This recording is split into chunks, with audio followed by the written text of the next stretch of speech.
podcast app.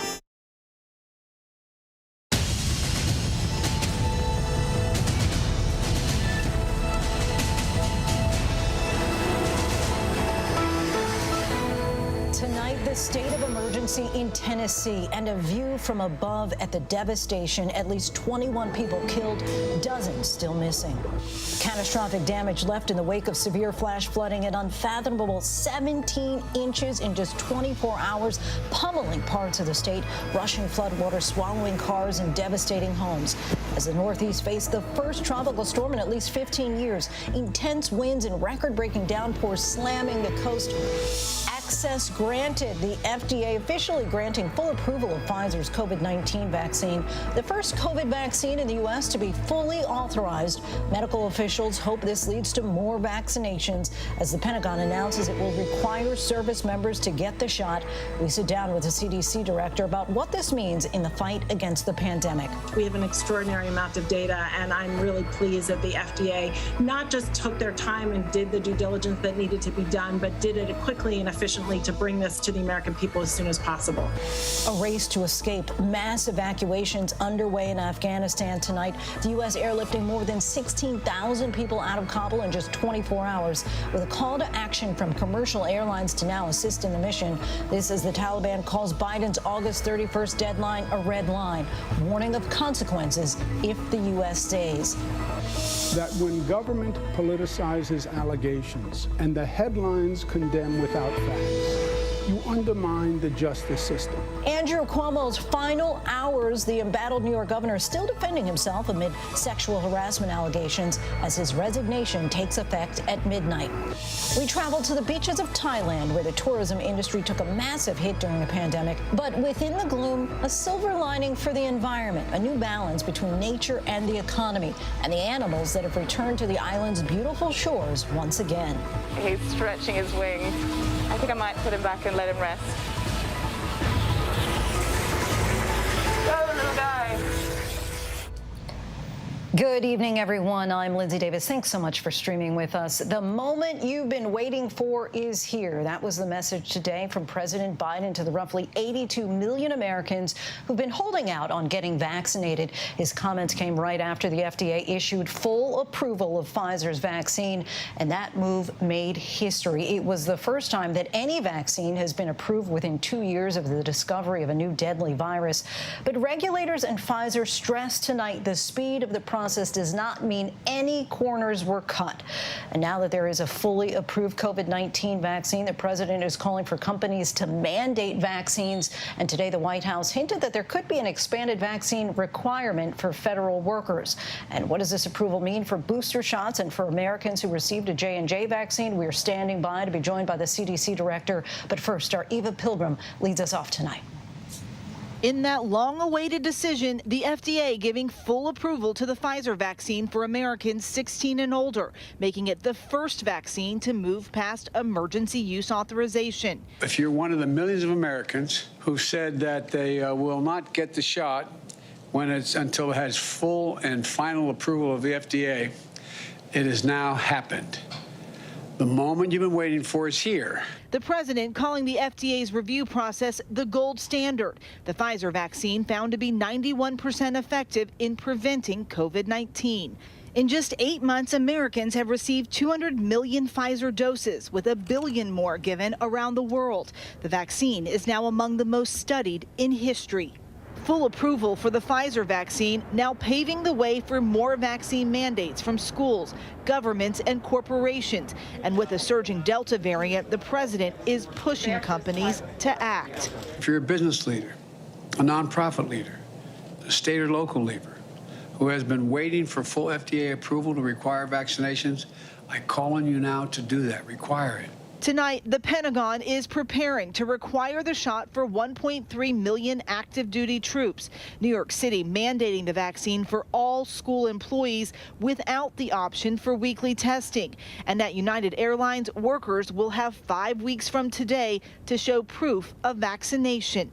The question is whether full approval will trigger a wave of desperately needed vaccinations.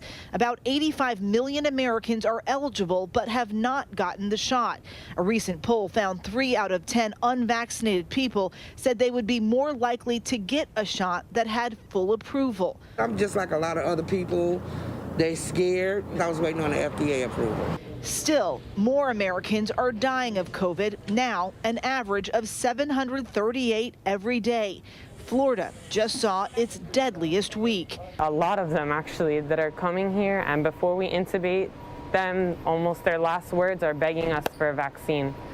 But unfortunately, by that time, it's already too late. In Palm Beach, doctors gathering in solidarity before dawn to beg members of the community to get the shot. The science is there. We must stop denying the data. So please get vaccinated. And tonight, the number of children infected with COVID is skyrocketing. More than 180,000 cases last week, nearly 5 times more than just a month ago. 14-year-old Preston Timmons has autism and was hospitalized in Arizona for days with COVID. It's terrifying. He doesn't like, them poking him and prodding him, and he has to have oxygen because he can't breathe well on his own. It was hard. Preston is finally home recovering. His mom now plans to get him vaccinated as soon as he's better. So many with a change of heart after that hospitalization. Eva Pilgrim joins us now. And Eva, this approval applies to adults and teens 16 and older, and 12 to 15-year-olds can still get vaccinated under the emergency authorization. But what about children under the age of 12? Well, Lindsay, the FDA making it very clear that the vaccine should not be given off-label to children under 12. The commissioner saying they are not just small adults. The FDA is still studying the safety data and the proper dose before making that recommendation for those younger children. That decision could come this fall. Lindsay? And just to be clear, the Pfizer authorization was based on a phase 3 clinical trial with 40,000 volunteers. So experts are saying that this was really already extremely well tested before today. That's exactly right, Lindsay. 40,000 participants in that trial, but you also have to look at the real-life data that we've been able to glean over the last 8 months when they've been giving out this Pfizer vaccine all over the world. We have more than 200 million doses, here in this country, and more than 1 billion around the world. They've been able to look at that real-life data and apply it into the science on top of the 40,000 volunteers that were part of those clinical trials. Lindsay. Eva Pilgrim, thanks so much. And for more now on the FDA's full approval of the Pfizer COVID vaccine, I'm joined now by CDC Director Dr. Rochelle Walensky. Doctor, thank you so much for your time. Thanks so much for having me. Some of the nation's governors have recently expressed frustration over the wait for full approval of the vaccine because apparently it's been a recurring reason they were hearing frequently from those who are vaccine hesitant to not get the shot. How confident are you at this point that today's approval will now increase vaccination rates? The FDA is the gold standard for the safety and effectiveness of these vaccines, and I think that they have done an extraordinary and thorough job in approving this vaccine. I think this is a very powerful signal in the safety and effectiveness. We do know that about 30% of people who have not yet been vaccinated are saying they've been waiting for this approval, and I'm really looking forward to seeing the impact of this approval, especially on those 30%. Now, for those who did not fully embrace the emergency use authorization process, why should they feel confident this FDA final approval is different? There have been over 40,000 people that have been studied in these clinical trials. More than 10,000 people have been studied for over 6 months. And we now have experience just in the United States alone of over 200 million people who have received doses of this Pfizer vaccine. We've been studying the safety and effectiveness since December when this was authorized. We have an extraordinary amount of data, and I'm really pleased that the FDA not just took their time and did the due diligence that needed to be done, but did it quickly and efficiently to bring this to the American people as soon as possible. What are you expecting as far as the timeline for full approval of Moderna's vaccine? We're waiting.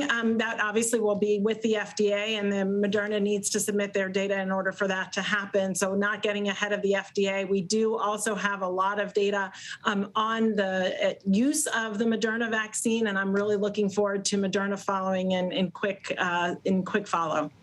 And today's full approval should also give companies and schools more legal cover in order to mandate the vaccine. Do you hope to see more vaccine mandates implemented across the board to boost vaccination rates? My preference is always to have people want to get the vaccine themselves and to roll up their sleeves because they know that this is the best thing for them. This will keep them safe and protected from COVID-19. But in the absence of that, I am looking forward to these mandates. We've already seen just today many come through so that people will recognize if they were on the fence and they just needed that extra push, that these mandates will get them there. We've also seen, of course, a troubling rise in pediatric cases in recent weeks, just as children, of course, are beginning to return to school. Pfizer says they plan to submit their data at the end of September for trials on children under the age of 12. What's the timeline? Should we expect to see vaccines authorized for children between the ages of 5 to 12 around November? That seems like a reasonable timeline to me. Again, we don't want to get ahead of the FDA. Right now, the best way to keep our children under the age of 12 safe is to vaccinate all the people who are around them and to have them wear masks when they attend schools. We know how to keep our children safe from COVID-19. We just have to do all the appropriate things to do so while they're waiting for that vaccine approval. As a parent yourself, beyond masks in schools, what's your message on how to best keep children safe while the Delta variant is still spreading? You know, we know how to do this. We know how to vaccinate around the children, surround them by a bubble of vaccinated people. That could be teachers, that could be people in your home, that could be the people and family members that they interact with. Of course, there are many strategies to keep our kids safe in schools when they go to schools. Masking is just one of them. Cohorting, ventilation systems, screening and testing protocols, all of these things working together can do so much in order to keep our children safe in school. The Biden administration also announced booster shots beginning at the end of September for the mRNA vaccines, but the FDA has not yet authorized booster shots, and the CDC Independent Committee has not recommended them yet either. Why sign off then on this plan before the scientists have completed that work? So this past week, we saw numerous studies that demonstrated that the effectiveness of the vaccines was starting to wane against infection, not yet against severe disease and hospitalizations. We, of course, want to be ahead of that. We will and are planning as an interagency, all-government approach for when the FDA approves those vaccines, those boosters, and when the ACIP signs off on them, that we will be absolutely ready to go. We want to stay ahead of this virus. On the other end of the spectrum, many people want boosters now as they hear of breakthrough cases and being able to spread the virus. So explain why someone should wait 8 months after their second dose rather than trying to get it even sooner than that.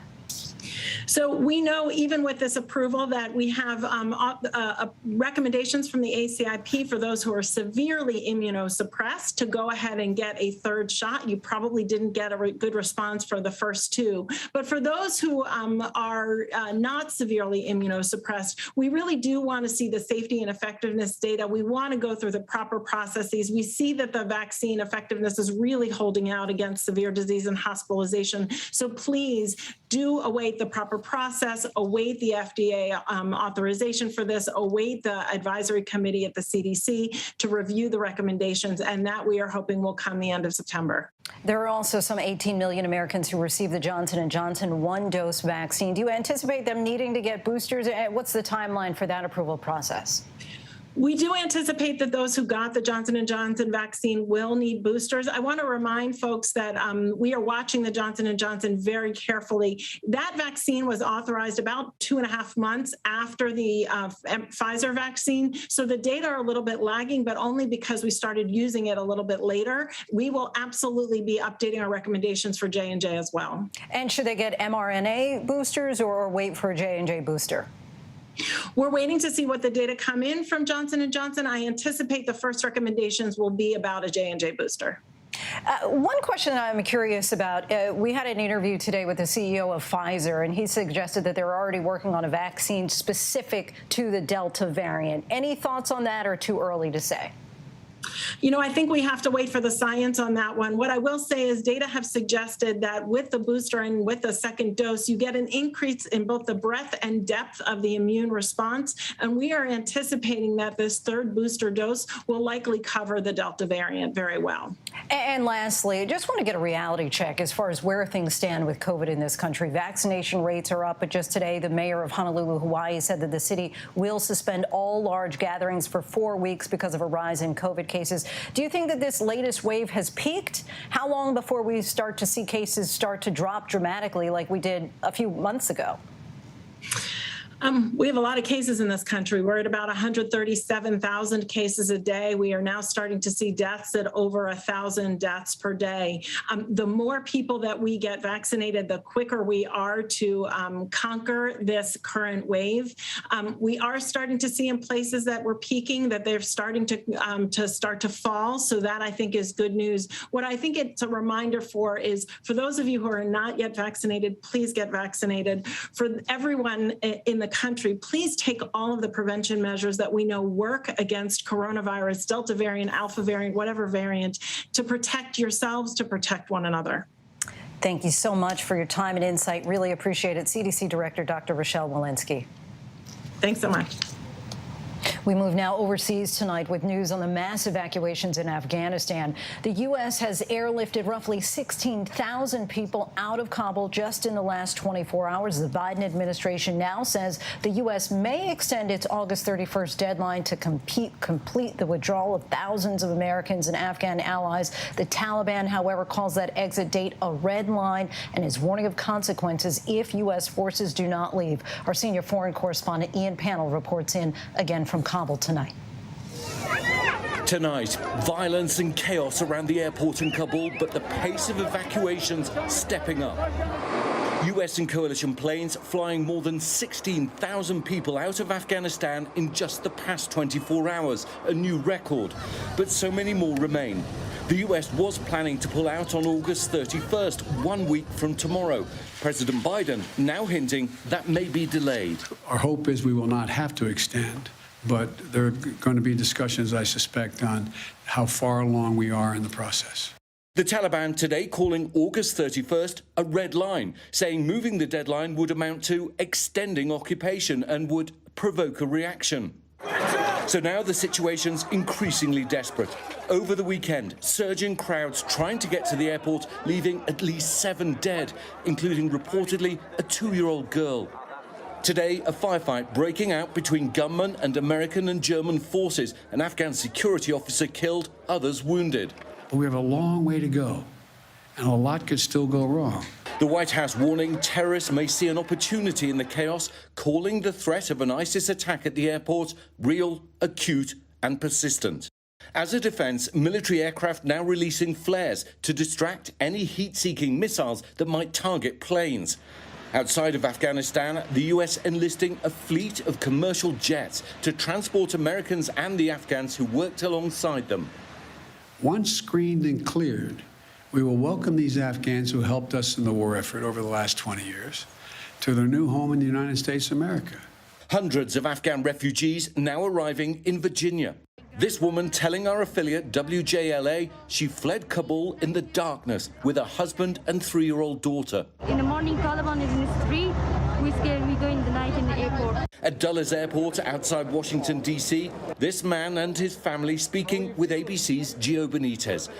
The man worked for the American government for more than 2 years. This is his first time in the United States. A lot of relief. Now I think we are safe here. Yeah. While the numbers of Americans and Afghans getting out the country has increased, tens of thousands still remain stuck outside the airport, afraid or simply unable to get through those checkpoints or the chaos, and time starting to run out for many of them to get out safely.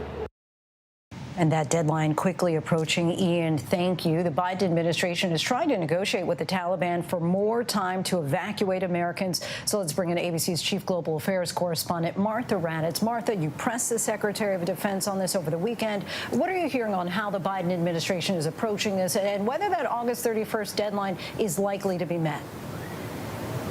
Well, the defense secretary said he hopes that evacuation deadline of August 31st will be met. But there are complications here, Lindsay. We now have 6,000 troops, almost 6,000 troops at the Kabul airport.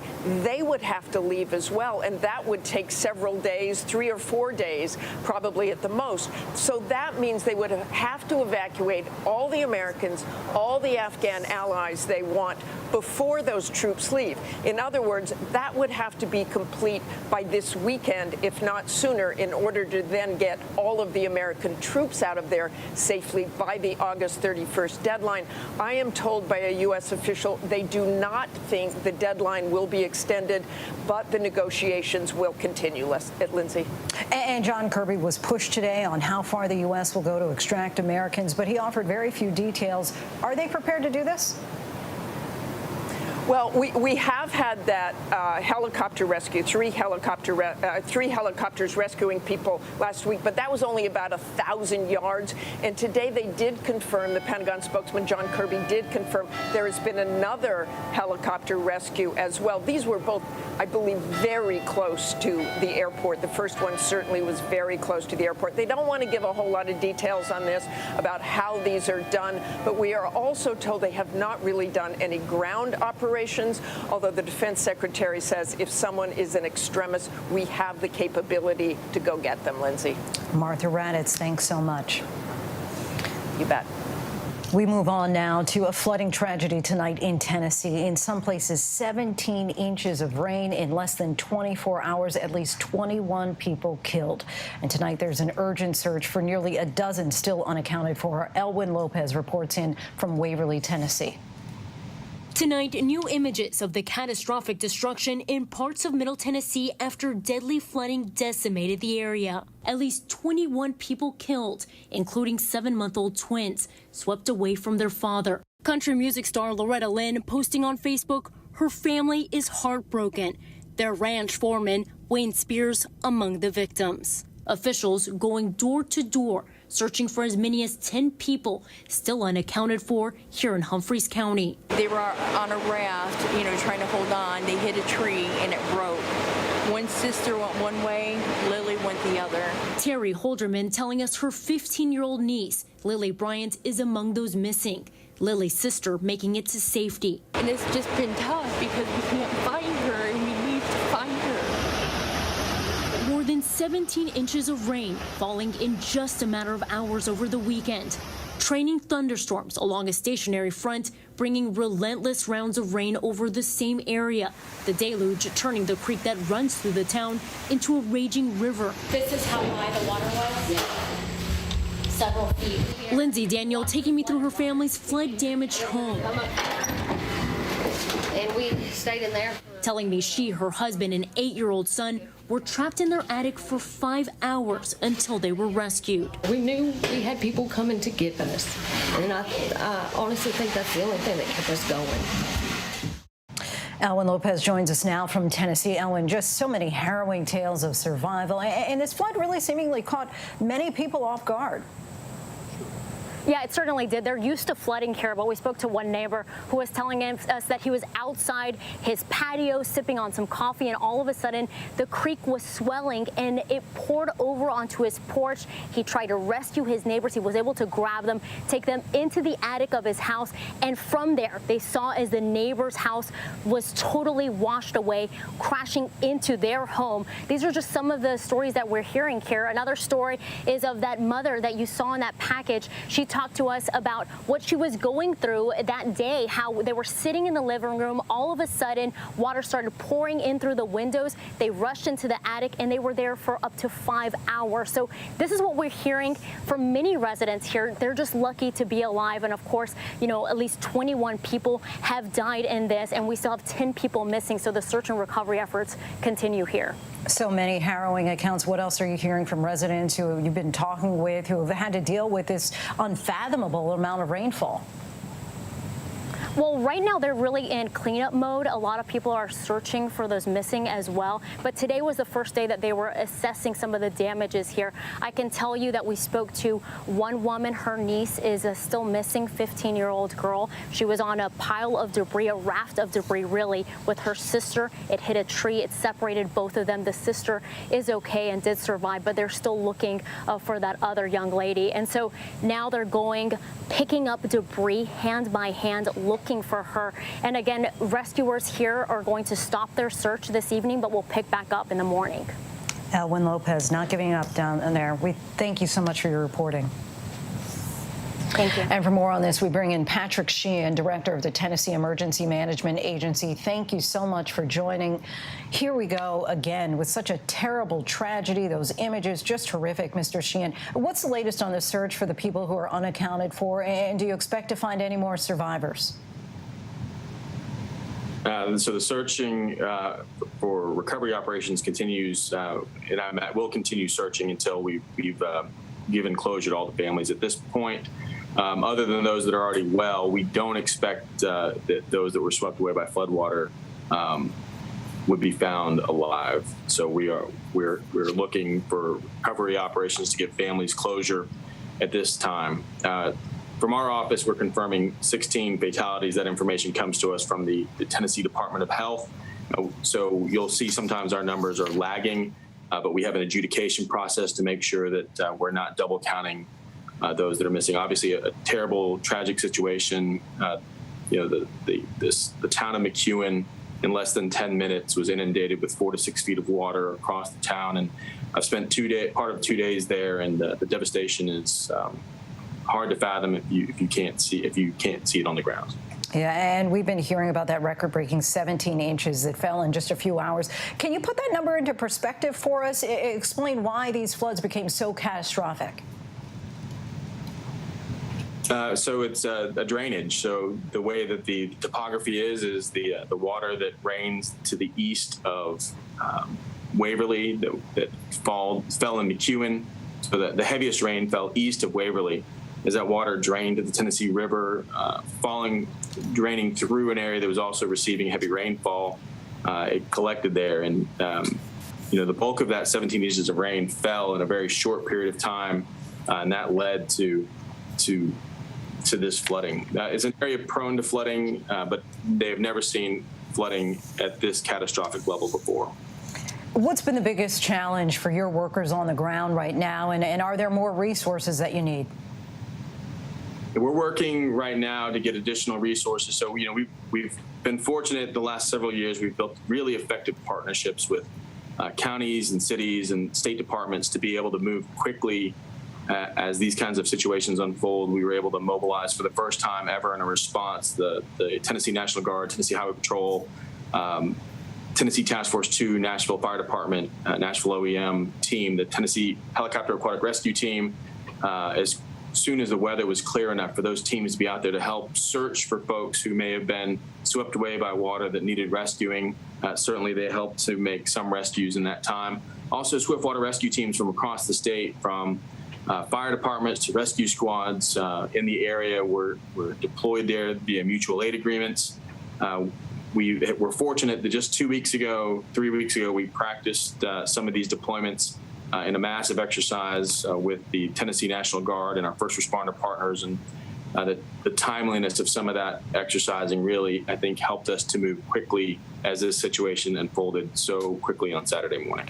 So based on that, do you feel like you guys were prepared, or were you blindsided in some sense? Well, we know we're going to face disasters. We don't know necessarily when they're going to happen or where they're going to happen, but we try to make sure that we maintain a posture. We were working with the National Weather Service and with our partners to communicate that there was some risk of flash flooding. This, of course, exceeded any of our worst nightmares about how quickly and how devastating the flood could have been. But I don't think we can ever be prepared enough, and that is just how. That's the reality of what we face. We can never be prepared enough. We don't know when and where these things will happen, and as quickly as it unfolded, the response is a model for timeliness and coordination and speed. Patrick Sheehan, again, thank you so much for talking with us. All the best to you and your teams. Thank you very much. In the Northeast now, some areas still facing heavy rain and flooding from Tropical Depression Henri. A confirmed tornado touching down in Massachusetts. Flood watch is in effect tonight still in New England, and tens of thousands remain without power. Janae Norman reports. Tonight, Tropical Depression Henri still wreaking havoc across New England. In central Massachusetts, the storm system forming a tornado tearing through the town of Marlborough. It got kind of crazy for a while. Henri, the first tropical storm to hit New England in nearly 15 years. In Rhode Island, massive trees ripped from the ground, crushing cars and taking out power lines. The storm wiping out power for at least 140,000 from New Jersey throughout New England. The Garden State also pummeled. Relentless rain reaching up to 10 inches in some areas. Today, the governor touring the flood zone. We're going to have to rethink the playbook of how we preemptively prepare for more things like this. Residents in Connecticut also picking up the pieces tonight with cars submerged and basements flooded. Everything just came into our driveway. We can't even get all the way down the stairs because the water is so high up. And Lindsay, at this hour, Henri is still making its way through New England with heavy rain and flooding, but a big concern following Henri's departure, high temperatures topping 90 degrees for much of the Northeast this week. Lindsay. Thank you. When we come back, and she's off. How did this racehorse end up on a highway? Also, the incredible achievement at the Little League World Series by this 12-year-old and the show of sportsmanship by the other team. But first, a stunning Thailand beach once overrun with tourists, now turning pandemic closures into an opportunity to replenish and renew. Our report from beautiful Thailand. With so much at stake, so much on the line, more Americans turn here than any place else. ABC News World News Tonight with David Muir, America's #1 most watched newscast, now streaming on ABC News Live. Admit it, these days, what you need to know seems to change just about every day. What is it that you really want to know, need to know? To help you not just get through your day, but to make the most of it. Feel smarter. Feel better. Feel happier. Well, how about a third hour of Good Morning America? GMA 3, what you need to know. Now streaming on ABC News Live. It's all about you.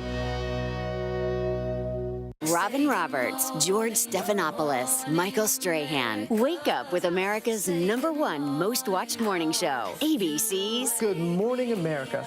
The world may feel out of your control, but your happiness doesn't have to be. Learn the secrets to happiness. Listen to the 10% Happier podcast, free on Apple Podcasts. Right now, with so much at stake, thank you for making ABC's This Week with George the #1 Sunday morning news show versus the competition. Welcome to This Week. Now streaming on ABC News Live 2020. True crime, cinematic, real-life drama, stunning, the unthinkable. Follow the clues. The Hunt. True crime 2020. Now streaming on ABC News Live. This is what being live is all about. This is ABC News Live. All right, we're gonna move back. Let's move back. We're surrounded by people squeezing into this bomb shelter. We're on an urgent delivery run. Not afraid to go there. So my question, Mr. President, what are you so afraid of? Breaking news, live events. This is the moment. Streaming straight to you, anytime, anywhere. You just met one friend right here. You're watching ABC News Live. Thanks for streaming with us. Now, when it matters most, the straightforward facts. ABC News is America's #1 news. Good Morning America, #1 in the morning, 9 years running. World News Tonight with David Muir, #1 in the evening with America's most watched newscast. 2020, the #1 news magazine on Friday nights. The View, the #1 daytime talk show. And ABC News Live, #1 in streaming news. ABC News is America's #1 news. Welcome back. There are few silver linings from this pandemic, with local economies taking a hit around the world, especially those dependent on tourism. But fewer crowds have allowed one environmental treasure in Thailand to begin to restore itself. So ABC's Britt Clennett traveled to the beaches of Phuket, Thailand, to see how a year of reduced eco-tourism has created a new balance on those island shores. Phuket's white, sandy beaches are on full display these days. But for the locals like Ginny, that's not good. I'm crying because I know I no money to eat, to give daughter to go to school, and then I think too much. Every night I think and I crying because I want to work, but cannot do anything. More than a year after Thailand shut its borders due to the pandemic to foreign arrivals, these beaches are as empty as they've ever been, and tour operators like Ginny have hardly anyone to sell boat tickets to. Phuket these days is mostly a ghost town. Not a lot of customers each day. Still quiet. This wave of COVID is affecting us harder. Life is difficult. There is no tourists coming at all. Phuket is a tourist town. Without tourists, it is the end. There are few tourists coming here for the things that made Phuket one of the world's top tourist destinations. But the irony is, before the pandemic, officials wanted to curb the endless stream of tourists. They wanted a better balance between nature and the economy. In 2018, the government blocked tourists from visiting Maya Bay. They were afraid this stunning spot, so beautiful, the 2000 Leonardo DiCaprio cult classic The Beach was filmed here, was in danger of disappearing and being replaced by boat anchors, litter and unsustainable pollution. The government's moves to cut access to national parks, ban coral-damaging sunscreen, were aimed at reviving and protecting coral reefs, the beating heart of our oceans. By providing them the substrate, and then the coral larvae will attach to it. So we wanted to see what happens to an ecosystem when modern life dramatically slows down, allowing Mother Nature to take charge.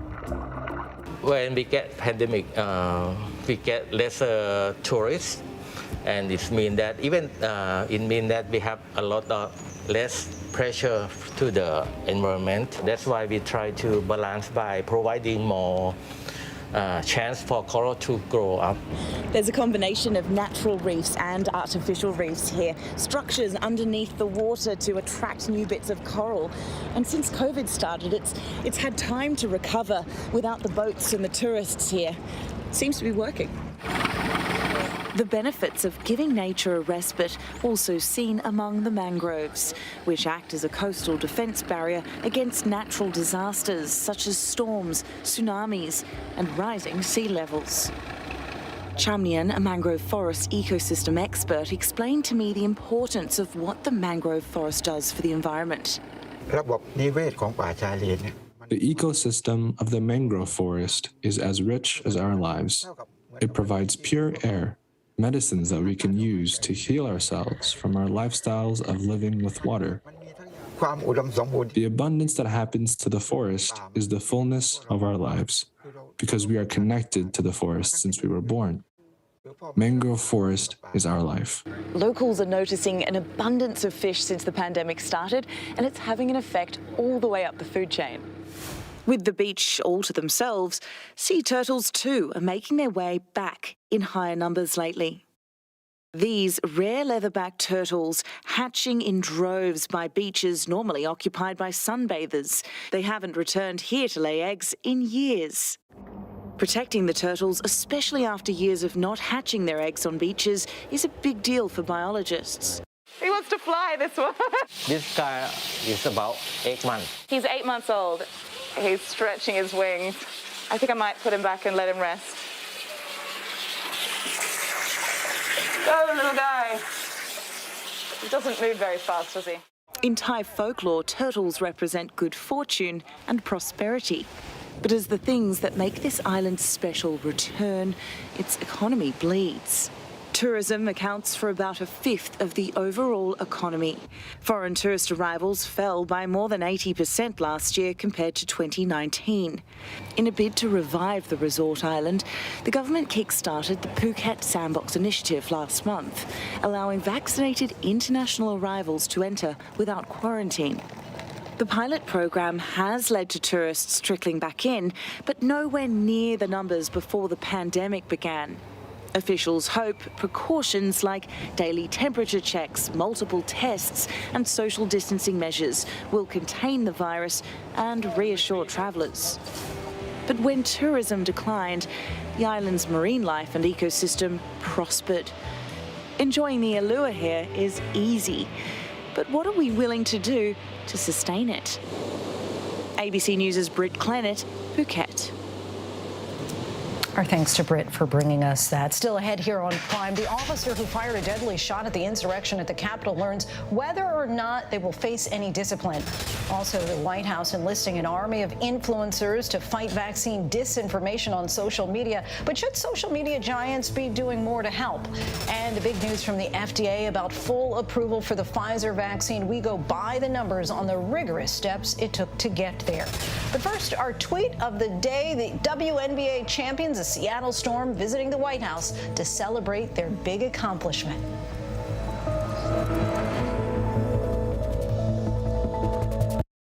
All right, here we go. You ready? Let's do it. Yes, it's the show America wants and America needs right now. This is What Would You Do? Let's go. How are you? Yeah. So what will you be watching Saturdays on ABC News Live? What would you do? Hey, I guess I just found out. The What Would You Do Marathon, 12 to 6 Eastern, every Saturday on ABC News Live. My favorite show. This is what being live is all about. This is ABC News Live. All right, we're going to move back. Let's move back. We're surrounded by people Squeezing into this bomb shelter. We're on an urgent delivery run. Not afraid to go there. So my question, Mr. President, what are you so afraid of? Breaking news, live events. This is the moment. Streaming straight to you, anytime, anywhere. You just met one friend right here. You're watching ABC News Live. Thanks for streaming with us. Admit it. These days, what you need to know Seems to change just about every day. What is it that you really want to know, need to know, To help you not just get through your day, but to make the most of it? Feel smarter, feel better. feel happier. Well, how about a third hour of Good Morning America? GMA 3, what you need to know. Now streaming on ABC News Live. It's all about you.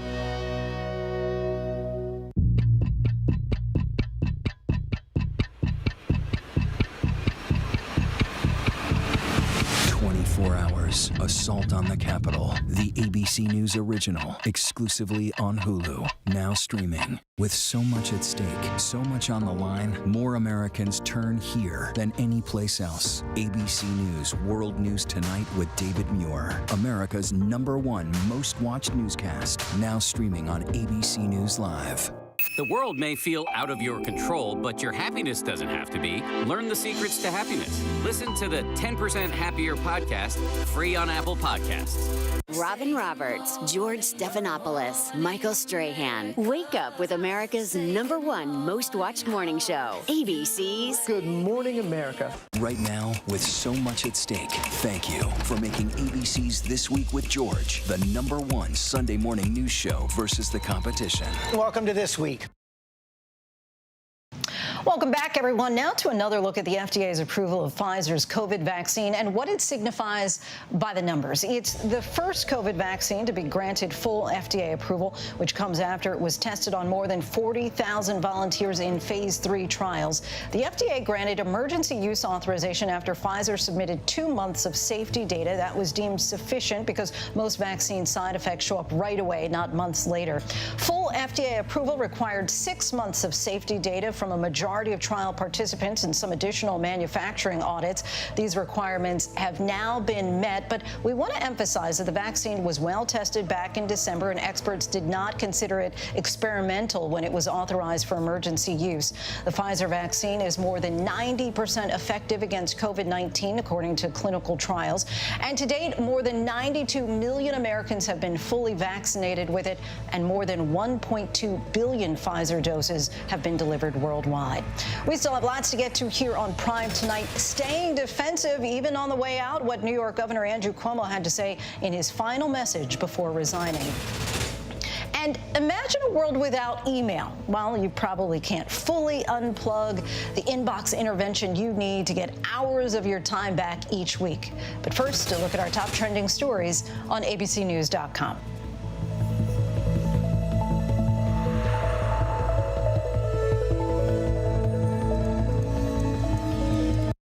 World News Now. And America This Morning. The best new video. The breaking news overnight. Emergency crews called to the town of Surfside.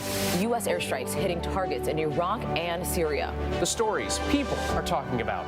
You don't want to shave your legs? Don't. I was going to say. Oh my. Got it. And what to expect in the day ahead. ABC World News Now and America This Morning. Starting at 2 a.m. Eastern. Up all night to keep you up to date.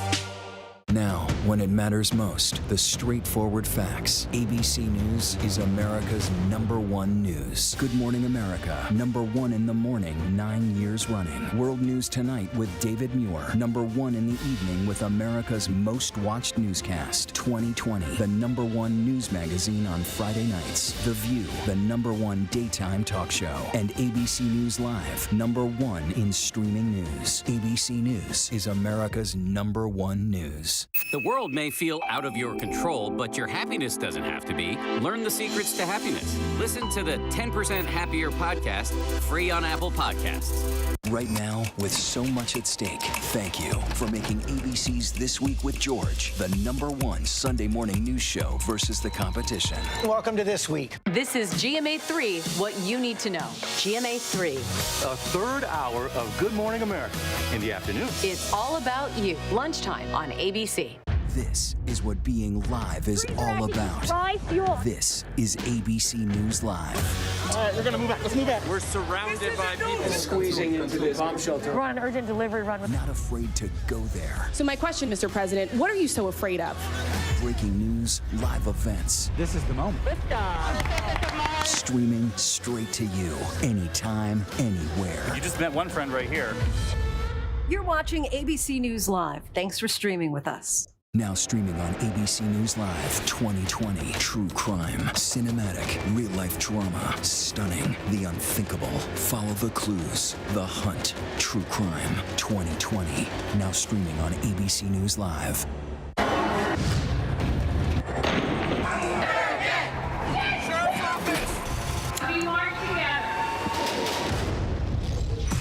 The most powerful stories of our time, anytime.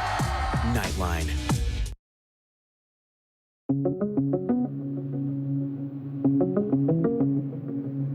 The FDA giving full approval to the Pfizer vaccine for Americans 16 and older. It has now happened.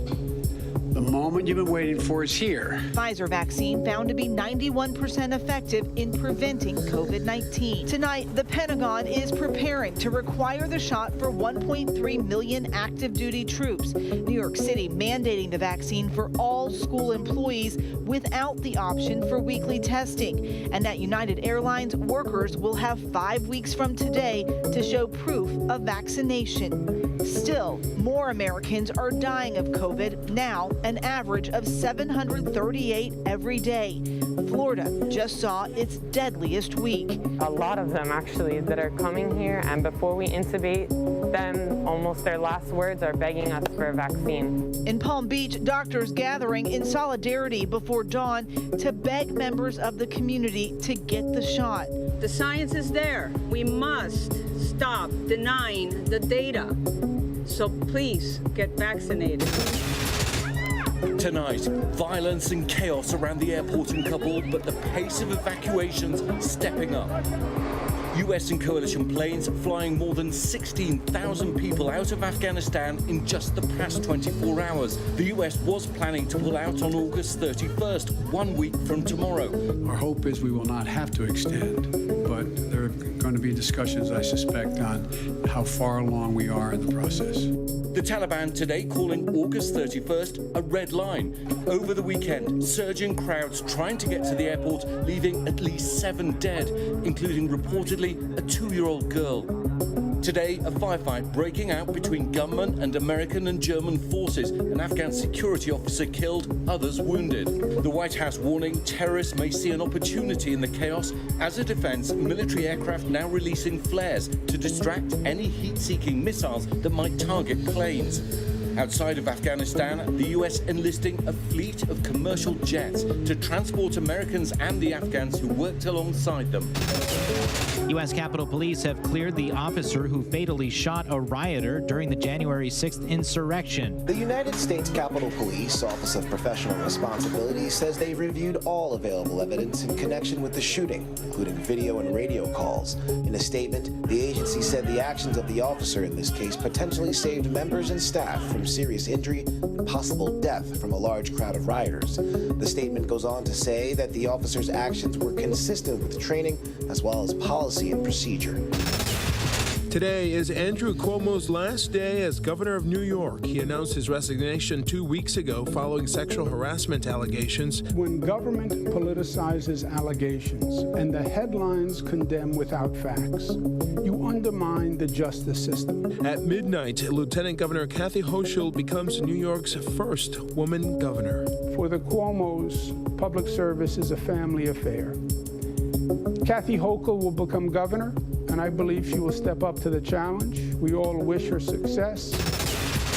Take a look at this. It's a racehorse, so it's supposed to run just now on the highway. This is in Indiana. It got loose. Get this, guys. It got loose before its first race ever.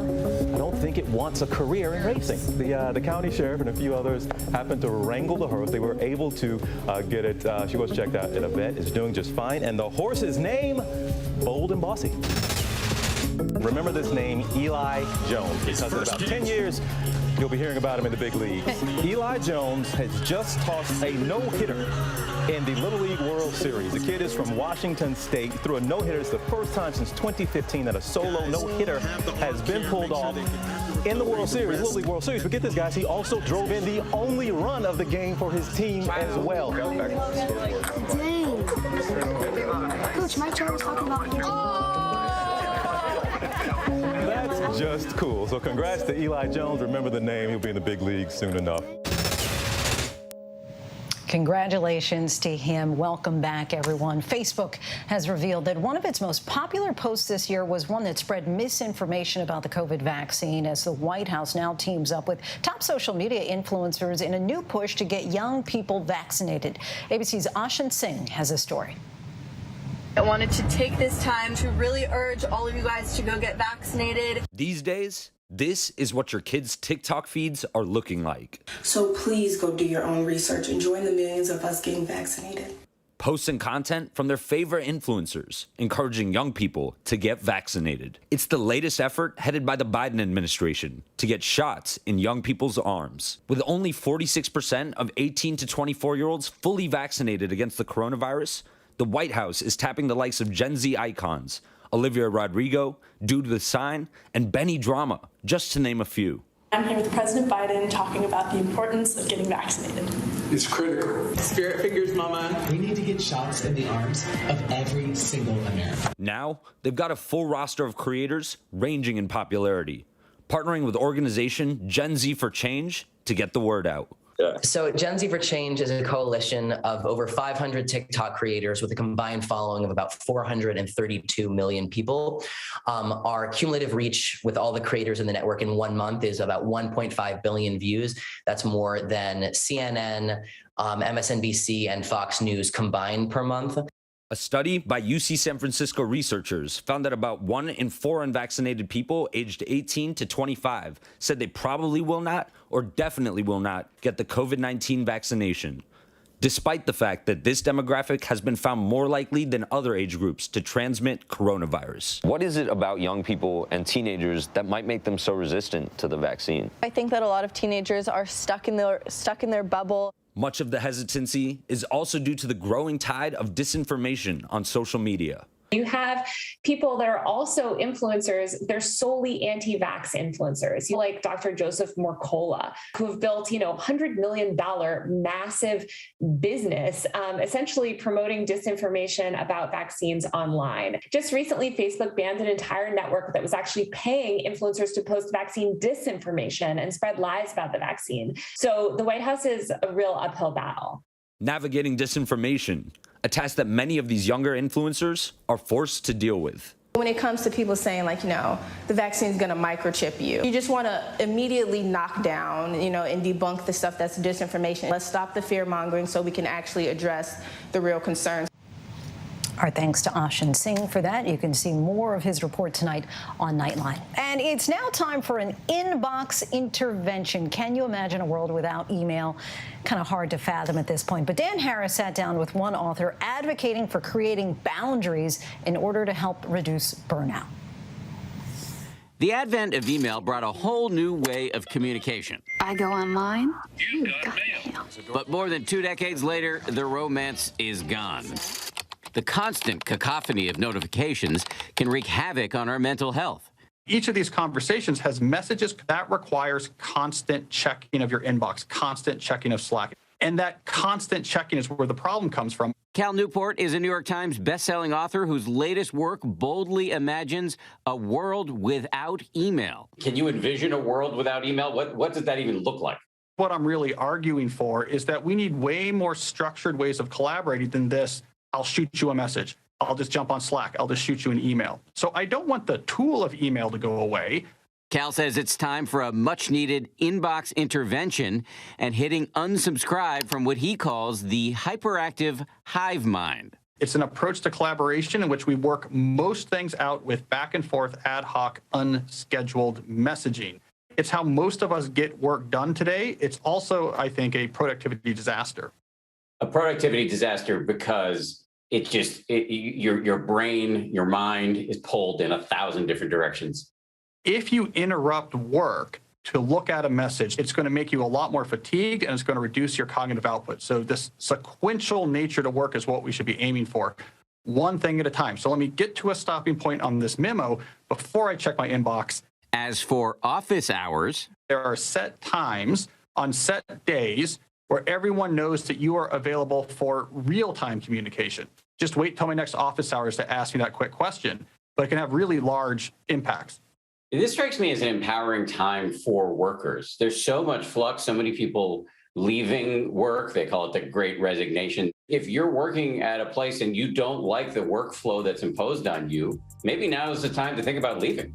I think if you leave, if you go somewhere different, don't just be looking at what is the remote work policy. Don't just be looking at what is the benefits or what is the salary. Have a conversation about how your work will actually unfold. Our thanks to Dan Harris for that. And before we go tonight, our image of the day, let the games begin again. The Olympics may be over, but now the Paralympics are set to get underway in Tokyo. These athletes in training sessions ahead of the start of the largest sporting event globally for people with disabilities. This year's Paralympics will feature more than 3,500 athletes from at least 134 nations. Good luck to all of the competitors. And that is our show for this hour. Be sure to stay tuned to ABC News Live for more context and analysis of the day's top stories. Thanks so much for streaming with us.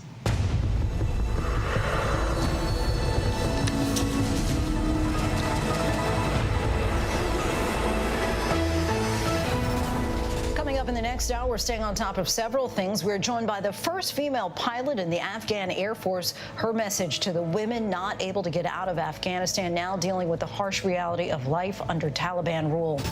And the new fallout after the Mike Richards decision to step down as the new host of Jeopardy. Who will host the show for now?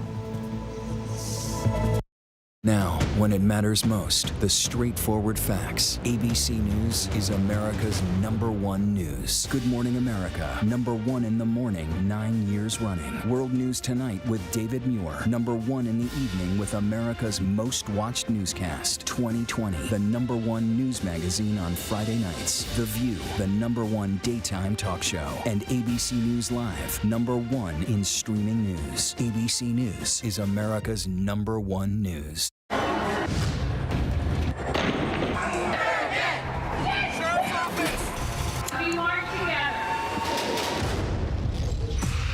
most powerful stories of our time, anytime. Nightline. Now streaming on ABC News Live 2020. True crime, cinematic, real-life drama, stunning, the unthinkable. Follow the clues, the hunt. True crime 2020. Now streaming on ABC News Live. Admit it. These days, what you need to know seems to change just about every day. What is it that you really want to know, need to know? To help you not just get through your day, but to make the most of it. Feel smarter. Feel better. Feel happier. Well, how about a third hour of Good Morning America? GMA 3, what you need to know. Now streaming on ABC News Live. It's all about you. I know what happened, and I'm not guilty. Why the fascination with criminal trials? Figure out what's really out there. She revealed she had murdered his family. I know in my heart they did this. It's the time of suspicion. The ending's really tough. You don't know whether truth is going to be difficult to find unless you try to find it.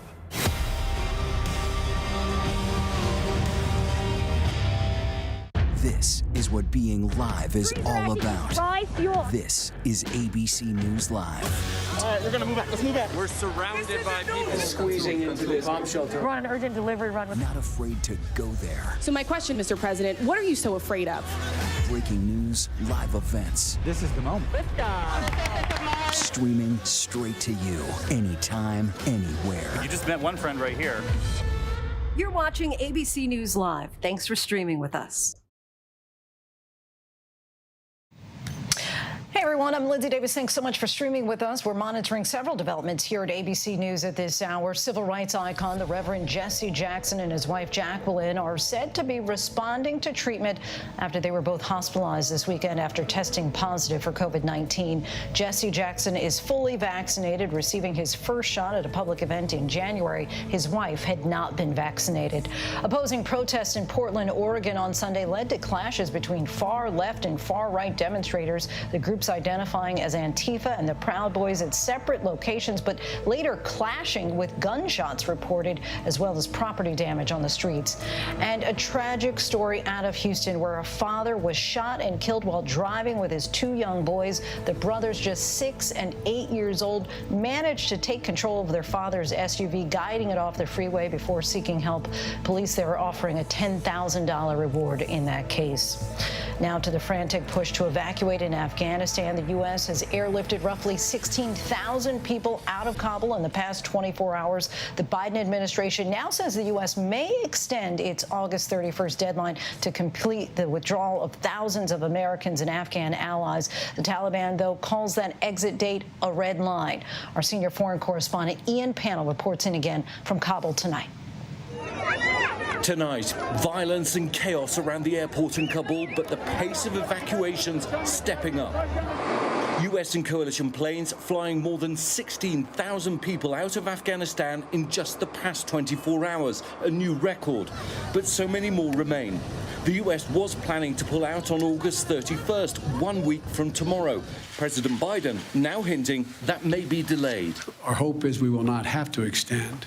But there are going to be discussions, I suspect, on how far along we are in the process. The Taliban today calling August 31st a red line, saying moving the deadline would amount to extending occupation and would provoke a reaction. So now the situation's increasingly desperate. Over the weekend, surging crowds trying to get to the airport, leaving at least 7 dead, including reportedly a 2-year-old girl.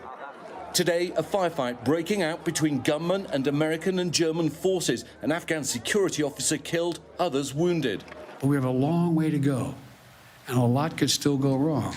The White House warning terrorists may see an opportunity in the chaos, calling the threat of an ISIS attack at the airport real, acute, and persistent.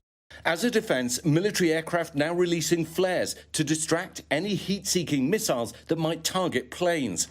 Outside of Afghanistan, the U.S. enlisting a fleet of commercial jets to transport Americans and the Afghans who worked alongside them. Once screened and cleared, we will welcome these Afghans who helped us in the war effort over the last 20 years to their new home in the United States of America. Hundreds of Afghan refugees now arriving in Virginia. This woman telling our affiliate WJLA she fled Kabul in the darkness with her husband and 3-year-old daughter. In the morning, Taliban is in the street. We're scared. We go in the night in the airport. At Dulles Airport outside Washington, D.C., this man and his family speaking with ABC's Gio Benitez. The man worked for the American government for more than 2 years. This is his first time in the United States. A lot of relief. Now I think we are safe there. Yeah.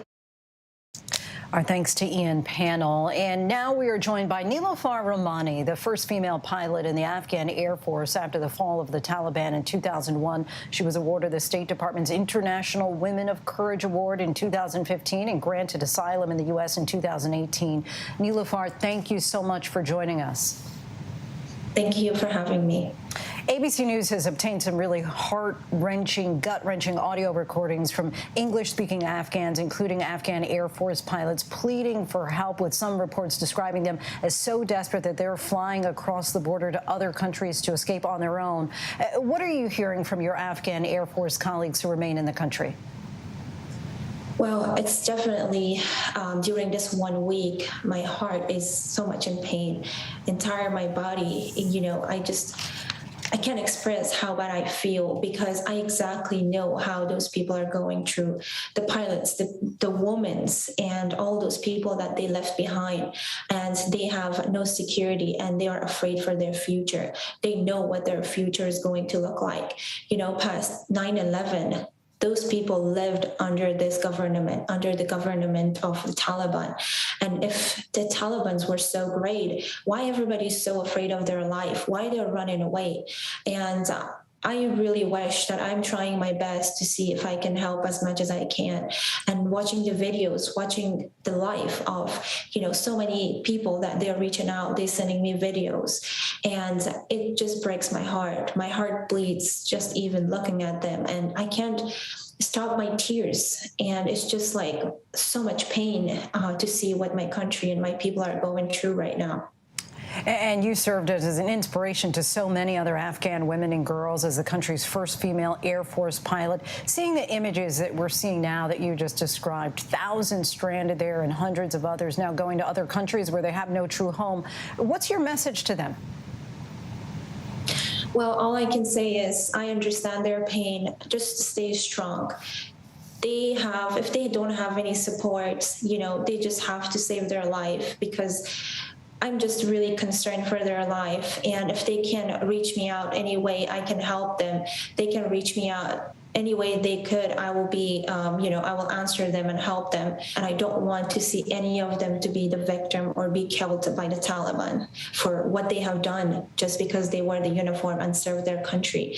Because that's what I had to go through as a woman, just wear the uniform and fly for my country and try to bring freedom and a voice for a woman. And I was the victim. I was a target by the Taliban. And they wanted to kill me just for what I have done. So I know what they're going through, and I would do my best, anything I can, to help them. Is it possible at all that the Taliban has changed? Because officials have said that they'll honor women's rights according to Islamic law, as you know, but many Afghan women still fear that they will not keep this promise. You've previously said that the Taliban will hurt women the most. Have they shown any signs to you of changing and perhaps being less oppressive? If the entire world gonna believe them after they changed, I would be the last person that I changed my mind and my heart to say they changed. I am an Afghan. I lived on that law and rules. I know what they do to a woman. I have seen my own mother get beat up. I have seen the girls that been taken away. I have seen the harsh videos, what they do. If they, they have proven themselves to the world. They did prove themselves. And there hasn't been anything that we look bad. There hasn't been anything good that it will get the world or anybody to believe they have changed. And you have said that even for your own family, your parents have been in danger and targeted by the Taliban just for supporting you throughout your career. Talk a bit about being a woman in a male-dominated arena and the added dangers that women face.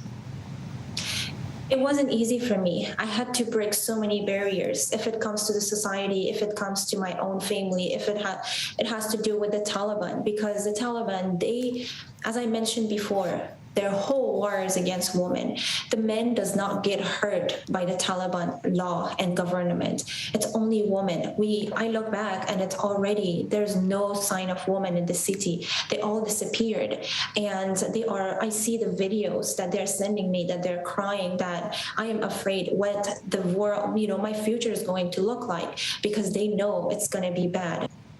What's been your reaction to President Biden and other top officials blaming the rapid fall of Afghanistan on what they see as the Afghan military's unwillingness to step up and fight? This was actually, it really made me upset. I'm not saying the world should have stayed in Afghanistan forever. What I'm saying is how the world allowed this happen again.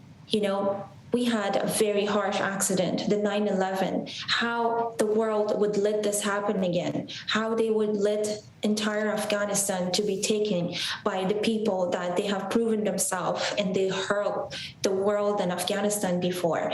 And I just speechless. I can't not say and why and what.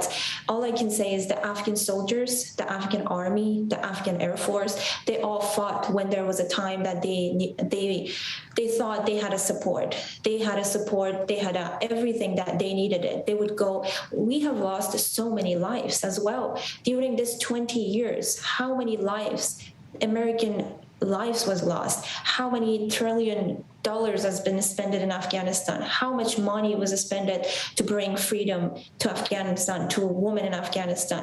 How easy they just handed it to Taliban. I would just ask the world kindly that they have to put a pressure in Pakistan, because Pakistan is, whatever game is they're playing right now, it's hurting those little girls, little kids in Afghanistan that they are innocent, and they have to stop this. So would that be the message if you had an opportunity to speak directly to President Biden at this point, as far as advice to be able to suggest to him how to move forward with the Taliban? Absolutely, because as an Afghan, I would not be the only person who would say that. Entire Afghan people know that who support Taliban, why the Taliban are so strong, why they have everything they have, who support them, who's behind that, where's their main base that they get so strong. And this will be the Pakistan. And I would ask not only President Biden, I would ask entire leaders of the world, the UN, that they stop Pakistan for what they're doing. And I would like to say, everybody in the world, that please open your borders for Afghans that they really in need. Humanity costs nothing, but it means everything to the world.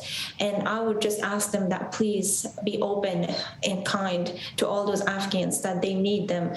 They just open their borders for them. Because if they knew their life is going to be peaceful in Afghanistan and they would have everything they want, we wouldn't be witness of watching in the news what they're doing. They are ready to throw their kids over the walls for American soldiers, but not to keep it. Why? What does that mean? It means they're worried about the future of their kids. They want to hand it to someone that they don't know where that kid is going to go, but they just don't want them to live under that government. This has to be the sign how terrified people in Afghanistan are. Niloufar Rahmani, we thank you so much for talking with us tonight. Thank you. Pleasure is mine. Turning now to the pandemic, and earlier today, the FDA granted full approval to the Pfizer COVID-19 vaccine. ABC's Morgan Norwood has the very latest from Los Angeles. As the Delta variant rages, the FDA granting full approval of the Pfizer COVID vaccine for those 16 and older, making it the first to be fully licensed in the U.S. This is a pivotal moment for our country in the fight against the pandemic. The approval comes as more than 80 million eligible Americans are still unvaccinated. 31% of those who haven't gotten the shot say they would if it's approved by the FDA. Pfizer releasing a statement saying the public can be confident that this vaccine meets the FDA's gold standard for safety.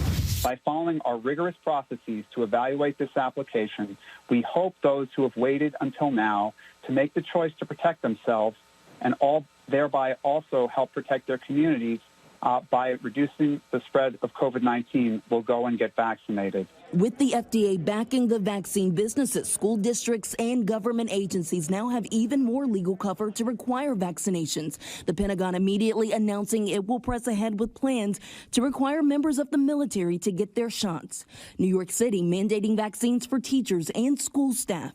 This is a game-changing moment. We've been waiting for this for a long time. To have the full approval of vaccine, we now have it. This helps us move forward, and we're moving forward with our schools with this new vaccine mandate. President Biden celebrating the approval and commissioning more companies, agencies, and school districts to require vaccines. Requiring employees to get vaccinated or face strict requirements. As I said last week, vaccination requirements have been around for decades. And the Biden administration is considering a plan for booster shots starting September 20th. Meantime, though, the CDC planning to discuss those booster shots on Tuesday. Lindsay? Morgan, thank you. Turning now to one of America's most beloved game shows, talking, of course, about Jeopardy. Once again, searching for a new host to succeed the late Alex Trebek after Mike Richards, the current executive producer of the show, who was recently named the new host, stepped down because of disparaging comments he made about women in a podcast several years ago. In response, the show is announcing that Mayim Bialik, who will be hosting a new primetime version of Jeopardy, will be the first guest host to fill the open slot. Eva Pilgrim has the latest. Thank you very much. Welcome to Jeopardy. What is a Jeopardy mess? More fallout for the beloved quiz show. Newly minted host Mike Richards stepping down just 9 days into the coveted role amid backlash over sexist and offensive comments about women he made years ago. This as we learn that new episodes filmed just last week with the embattled former host will still air. In a note sent to Jeopardy staff Friday morning, Richards writing, "Over the last several days, it has become clear that moving forward as host would be too much of a distraction for our fans and not the right move for the show."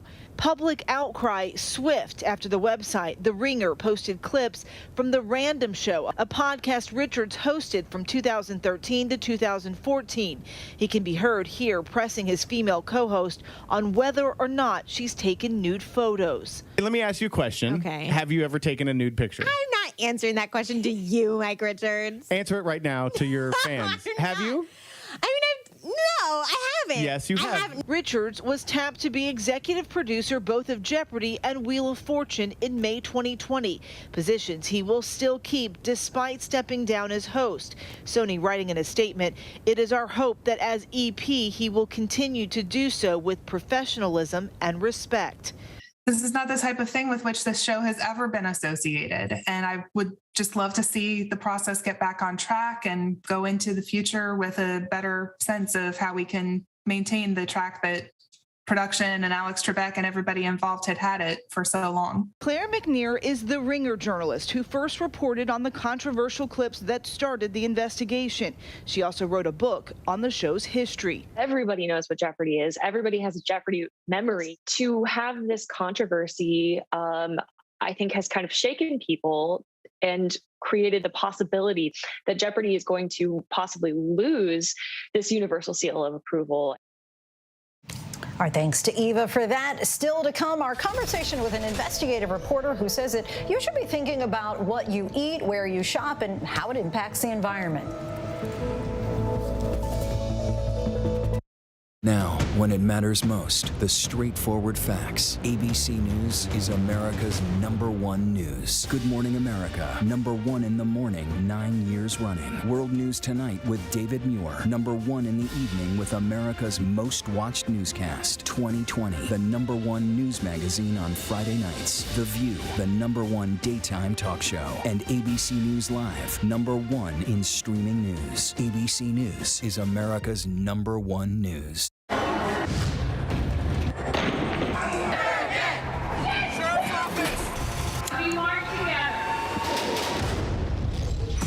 The most powerful stories of our time, anytime. Nightline. Now streaming on ABC News Live 2020. True crime, cinematic, real-life drama, stunning, the unthinkable. Follow the clues, The Hunt. True crime 2020. Now streaming on ABC News Live. Admit it. These days, what you need to know seems to change just about every day.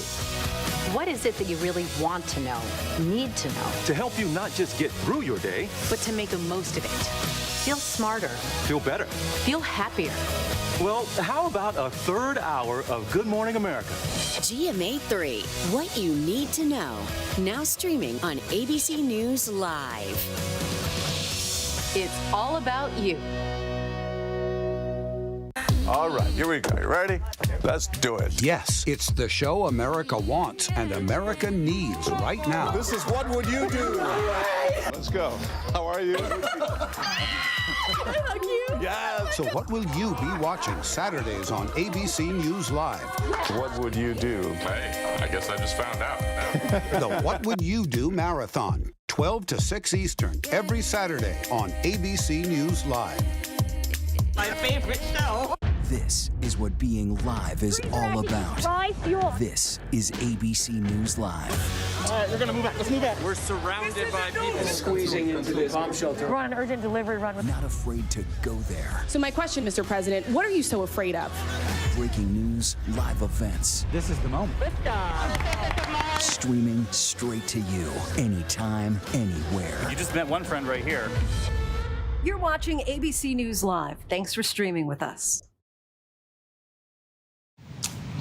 Welcome back, everyone. We're tracking several international headlines at this hour. Chaos broke out at a French League soccer match Sunday in Nice, where fans threw projectiles and stormed the field.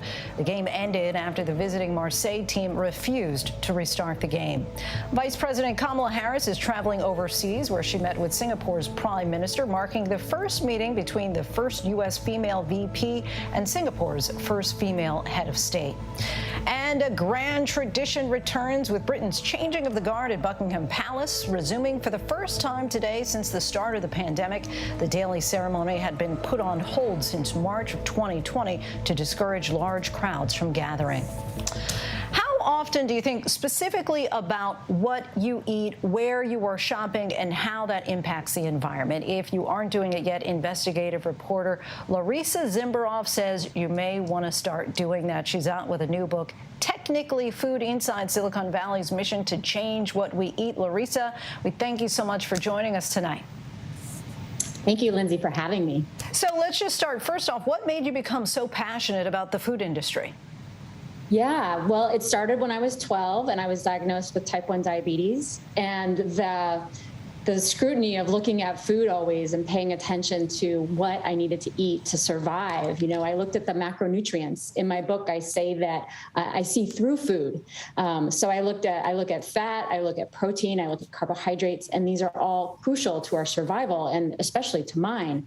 I learned over time that, you know, packaged foods, processed foods weren't as easy for me to deal with. And then I started covering food tech as a writer, and I started fielding these questions from friends and family and strangers, like, should I eat this? Should I eat that? Is this good for me? Is that good for me? Even, is it delicious? And I finally realized that this book needed to come about because I didn't feel that people were being critical of the field because everyone is so excited about it. And who and what is driving this change in how we eat? Yeah, great. It's definitely in the investment community. So initially, you could point to the Bay Area, to the Silicon Valley for their venture capital funding, and then eventually accelerators and hubs grew up around it, and then we saw Beyond Meat go public, and Wall Street started paying attention. It was, many people will talk about before Beyond Meat and after Beyond Meat as a pivotal time in the change of amounts of money being invested into high tech. And why do you believe that it's up to consumers to do their own research about what they should eat and not just rely on FDA recommendations? Yeah, it's such a problem. You know, the FDA and the USDA, they're responsible for whether or not our food is safe, but they're not responsible for, is this healthy for me? No one is. And that's unfortunate because we all have to police our own diet. And it's getting harder and harder with all these options that are coming out.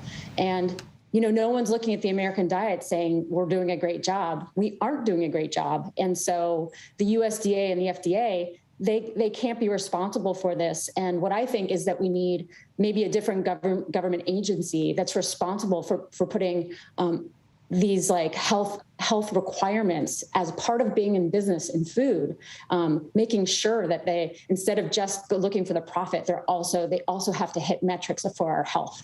What I always think that's so interesting about foods is how they become trendy. You know, one year it was like kale was the it food, and then avocado, and then beets.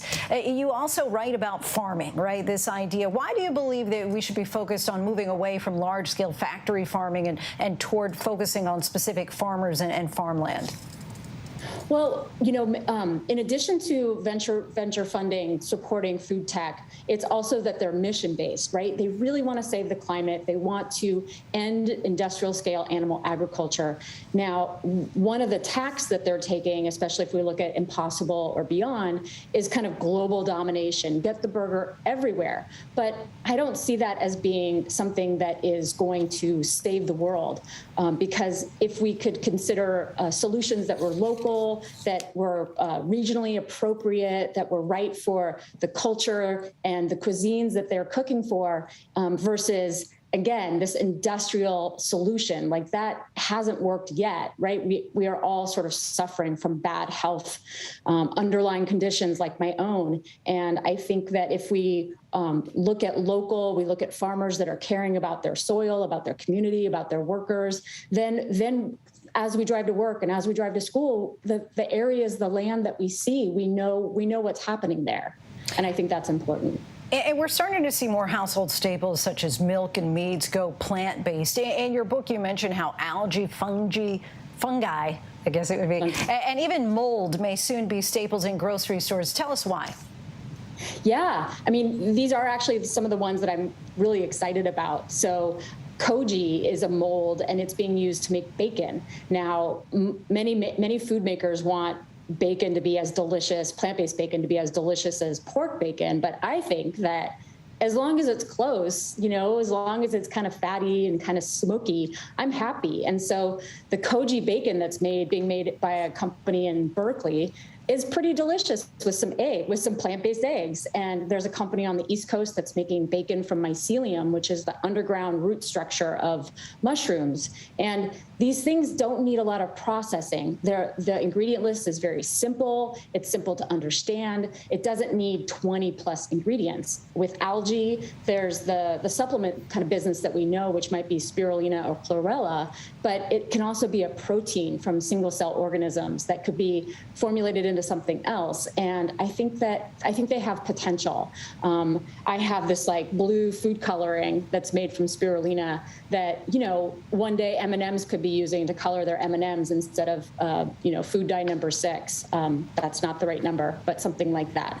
So I think that there is potential from food tech. I think that there are things to have learned from the last several decades of big food that we want to be careful of. You had me sold when you said fatty and smoky. I'm in. So you mentioned the Gen Z generation is most willing to pay for sustainable goods. But for those who can't afford healthier products, what can they do? Yeah, I think that, if we look at Impossible and Beyond, they are really driving down price. And I don't say that I don't want you to eat them. I just say that they should be considered a treat. You know, don't have a burger every day, whether it's ground beef or whether it's Impossible. Have it infrequently. Have it once or twice a month. And so the area we get into that's hard to talk about is convenience. People are buying food for price, for taste, and convenience. And packaged processed foods are convenient. Unfortunately, they're not healthy for us. They are ultra-processed foods in general. And so there are some things that need to change about our country. You know, we could have food pantries that sold healthy to-go food. We could have Whole Foods turned into pay what you can, so that people can buy fruits and vegetables and have it prepared for them and they can afford it. So then, it's quick, it's easy, it's affordable, and maybe they'll get it. So there's an education component here too. It is a wholesale change to how we see our country and how we sell food. But I think if we learn anything from the pandemic, it's that we need to be healthier, and we're healthier by changing what we eat. Suddenly, I am hungry. We'll try and not get the burger tonight. Larissa Zimberoff, we thank you so much for your time tonight. You can find Technically Food inside Silicon Valley's mission to change what we eat online and in stores. And that is our show for tonight. Be sure to stay tuned to ABC News Live for more context and analysis of the day's top stories. I'm Lindsay Davis. Thanks so much for streaming with us. Have a great night.